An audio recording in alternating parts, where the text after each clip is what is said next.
Hey guys, Firim here, and today I've come down with a bit of a cold, so that's why I might sound a little bit different. I will be testing the M4 GTS in multiplayer in Asphalt 9, this time at 3 stars fully max. Before, when I tested it, it was at 2 stars. Now, you may be wondering, why did I title this video Accidentally Savage? Well, in this video are 7 sequential races that I did in this car, and for some reason, I just had so many moments where I would accidentally knock down somebody or something like that. And it seemed to be a recurring trend throughout these races, much more than in any other races that I've done. So there, I just knocked somebody down accidentally, and yeah, that will continue throughout the video. Very weird, but I think Dr. Illusion would like this video. Didn't quite knock down that 4GT, but we do get this weird barrel roll flat spin 360 thingy. It's just a weird video. Here I do something I don't usually do, and I 360 on purpose, because I know the 4GT is like 30 miles per hour faster than me, and I wanted to actually have a fighting chance in this car, because most of the vehicles I was facing against were ones that were a lot higher ranked than me. But for the most part, I tried not to do that. So the M4 GTS fits around the middle of Class C, I would say. It's about as good as the Viper ACR, AMG GTS, and the Razvani Beast X. So yeah, it can do pretty good in multiplayer, as you'll hopefully be able to see throughout this video. It's not the most agile car, but it's definitely more agile than something like the AMG GTS. It's a pretty good middle ground in Class C between agility and speed, and I actually do quite enjoy driving it. So here we did manage to come in first place and reach Pro League in that race. We beat a couple 911s as well as an Egoista and 3 Ford GTs. Yeah, that's a lot of higher ranked cars. Now for a race on the Caribbean, which is generally a track where the most agile car usually wins because it's got a lot of turns and not a lot of places to get up to speed. And so I figured that the Corvette Grand Sport in this race would easily take the victory, but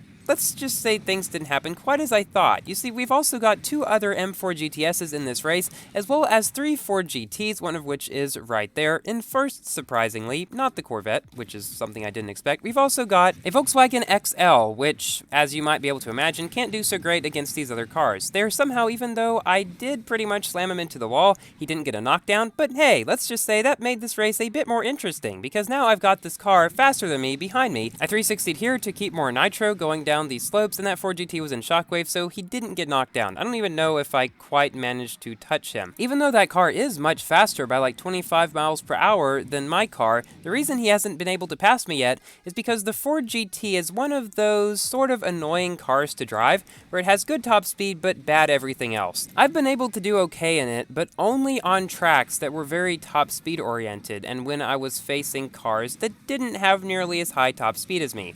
The 4GT is just one car that really takes a lot of experience in order to drive, especially after that nerf that was completely unneeded in Update 2, in which they made pretty much everything worse about it, except top speed. But around those turns near the end, we do manage to pull away from him quite a bit, and thus we managed to beat him as well as those other 2 4GTs, and very surprisingly, the Corvette Grand Sport actually comes in 5th, behind those GTs. I do not know quite what happened to him in that race, but that is something that I definitely would not expect. So now we have one of my least favorite Rome tracks for multiplayer, one of my least favorite multiplayer tracks in general, because at the beginning here, these things tend to cause some problems. Like that. There's just so many things that can happen, getting pushed off into the water like that, getting knocked down because everybody's trying to go on the same ramps. There, I somehow do not get knocked down, and then I land and am in 6 out of 7 position. But not all hope is lost, even though we are quite far back. We have now come into 5th position. Let's see how many positions we can go up. Here I used my perfect nitro to take this curve a bit closer than them and managed to knock one of them down, still accidentally. I probably don't need to say that word quite so much now that I come to think of it. So we've managed to come into 3 out of 7 position. I take this way a little bit better, I think, than the cars in front of me, and thus I'm able to continue catching up, and I managed to, well, not knock this guy down. However, I do manage to pass him and come into 2nd place. Now for one of my favorite moments of the video, I go up here in 360 and manage to knock both of them down, one in the air and one upon landing. So even after falling into the water at the beginning of this race, we managed to still come in first place, somehow. And it turns out that not only do we beat that Ford GT, but also 3 other M4 GTSs and a Corvette Grand Sport. Speaking of Corvette Grand Sport, this next race, which is on Scotland, has a couple Grand Sports that are much higher ranked than me, which should make for quite an interesting race. One of those Grand Sports has that decal, one of 2 I think, that you could get during the Egoista and Corvette Encore event. Now, I managed to get one for each of the cars, however, I still like the purple color better. You guys know that I like usually putting on decals on the cars that I've gotten, like I've kept the decals on the Regera, the Chiron, and the Terzo, basically for bragging rights. But these ones for the Corvette and Egoista, like, I didn't really care for them all that much. They just made the cars look not ugly necessarily, just not as good, I think, as solid colors. Some of you may disagree with me on that, and that's perfectly fine. So we're now halfway through this race with one Corvette Grand Sport right in front of us and another one, well, now just passing us. And so I was fully expecting to come in 3rd place in this race, because those cars are faster and better than me in pretty much every single way higher ranked as well. Like there's one that's 1,000 rank higher than me, a 3,500 something. However, I do manage to somehow catch up a bit closer to at least one of them coming up near the end here, and I go around the final corner, I go into Shockwave and manage to knock this guy down who wasn't in Shockwave,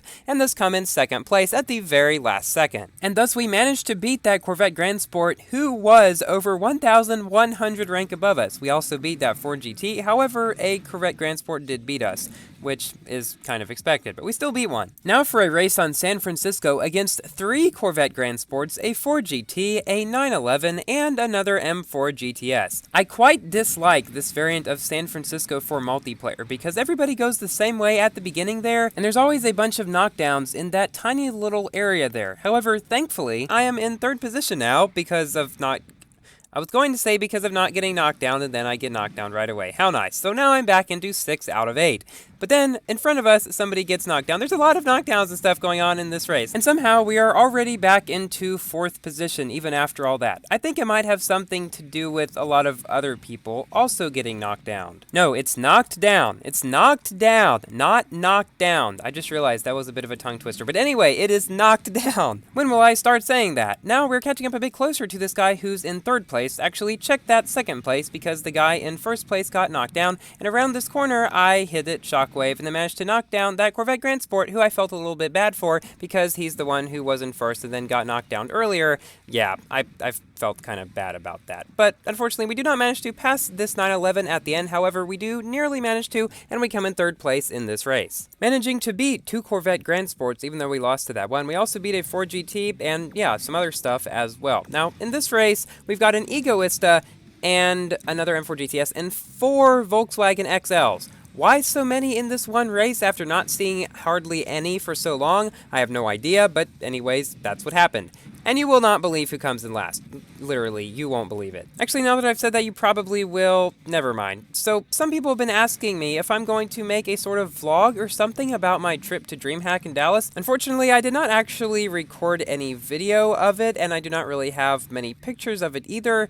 Just because, well, I've never really done vlogging stuff before, and thus I didn't even really much think about it. So, sorry about that, guys, but I will put the link in the description to the live stream on YouTube, along with the timestamp of when the Asphalt 9 part starts, where I'm doing some commentating in it, just in case you guys may not have seen that yet. I know I put it on my Forza video, but I know that not everybody who watches my Asphalt 9 videos watches my Forza videos. You should, if you don't, because I think they're very good, especially the Apollo IU one that I just posted.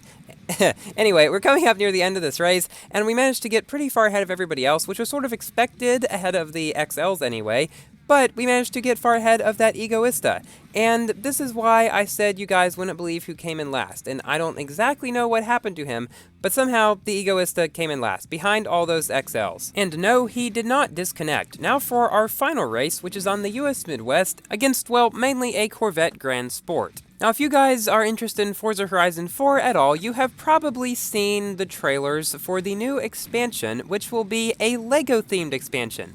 And if you've known me for quite a while, you know that I do like LEGO. I have made many LEGO cars, which I made videos about on my channel, and several years ago, I was doing LEGO stop motion on another channel. So yeah, I definitely have a background with LEGO on YouTube, so I will definitely, when that expansion drops, be purchasing the expansion pack, which hopefully means I'll also get Fortune Island. But yeah, I will definitely make a video about that sometime after it releases, hopefully this week, but we'll see. Now it's time for my general review about this car. It is, as I said before, a mid-tier C-Class car, not being especially great in any area, but not being especially horrible in any area either. It is fairly well balanced. It feels a bit heavy to drive, you might say, but it is fairly stable. I haven't had a whole lot of glitches or anything with it, and overall, I'd say that unless you're into like super duper agile cars, you would definitely like driving this one. And so we managed to pull away quite far from that Corvette Grand Sport and pull out first in this race. Thank you all for watching. Please like the video if you've enjoyed and consider subscribing for more Asphalt 9 and Forza content. And I will see you in my next video. Goodbye!